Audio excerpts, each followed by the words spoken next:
50th anniversary of the Second Vatican Council is now in the books. Pope John XXIII is created with forming Vatican II in the mid-1960s. The document represented a call to action for the Catholic Church to completely change its stance in the face of changing social attitudes and more modern thinking. Prior to Vatican II, the Catholic Church chose to follow an introverted and exclusive position. The introduction of Vatican II shifted church attitudes towards one of inclusion, charity, and outreach. This is basically what we see today. One of the largest shifts in policy was the Catholic acceptance that Christianity has Jewish roots and that both denominations have a common covenant with the same God.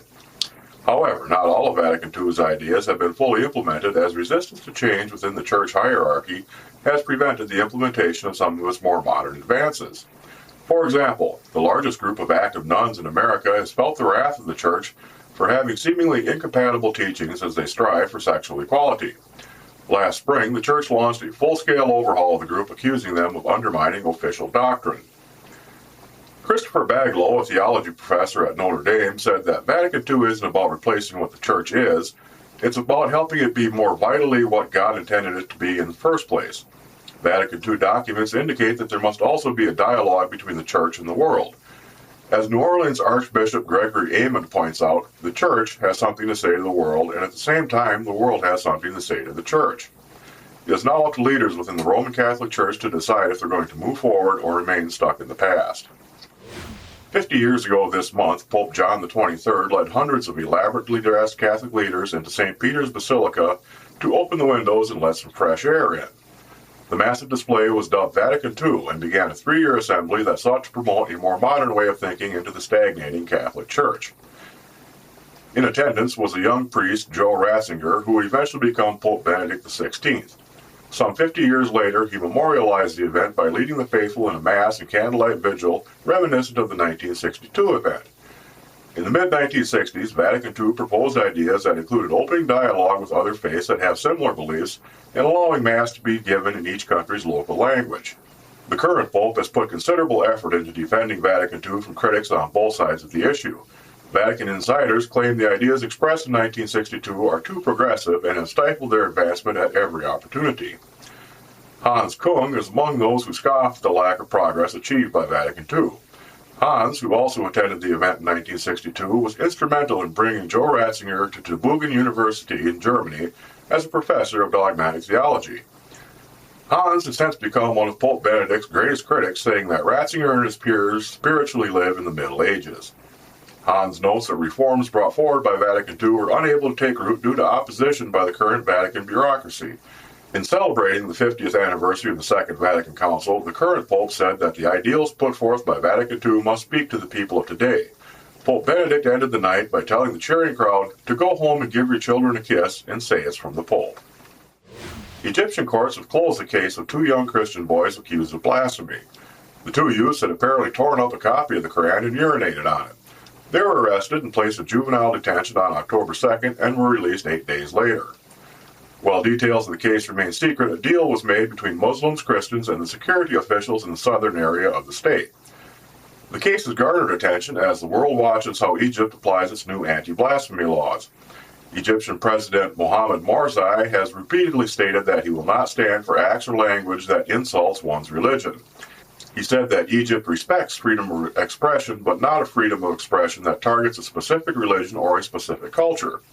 Freedom of speech advocates note that true freedom of speech does not come with an asterisk.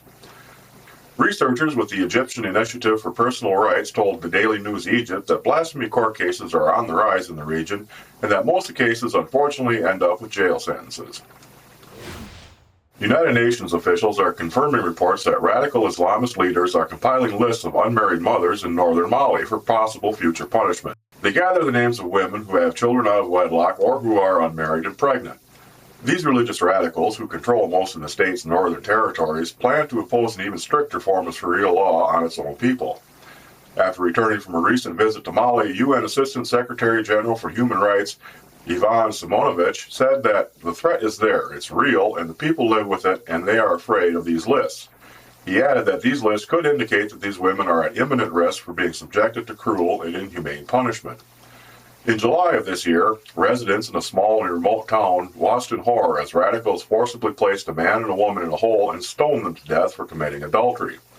Barbaric acts, including public executions, amputations, and floggings, among other degrading punishments, are increasing as Sharia law continues to grip the region.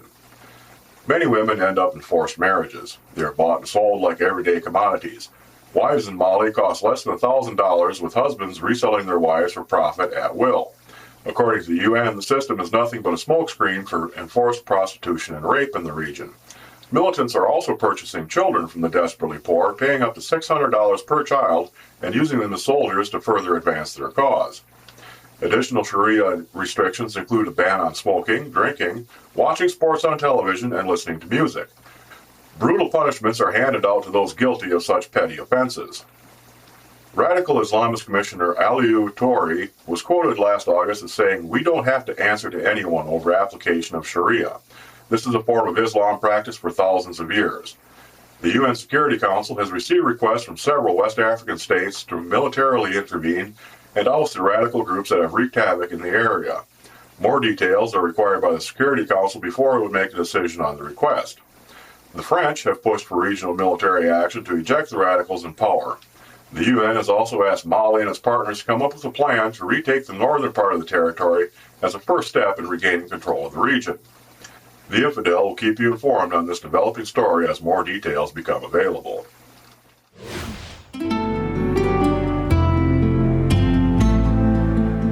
Atheist Roundtable, a gathering place for rational people. Funny pictures and videos. Profound atheist quotes. The religious going crazy. The latest news.